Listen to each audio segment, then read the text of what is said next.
Hi everyone, this is Tim B. Welcome back to Tim B's Tech Talk. Today I'm going to show you the easiest way to combine PDF documents on your Mac. When you open a PDF document on your Mac, it opens in preview by default.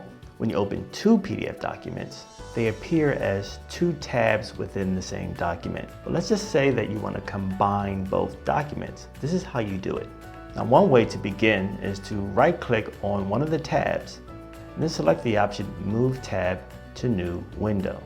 Or a more simpler way to do it is just to grab the tab and just drag it away from the other document like so. Next, you want to show thumbnails in both documents. If for some reason you cannot see the thumbnail, go to View and then select Thumbnails. Or choose Option Command 2 to bring up the same menu. Now that you have both documents open in thumbnail view, do Command A to select all thumbnails from one document and just drag those documents into the other PDF like so. And now you have a combined PDF using the Preview app.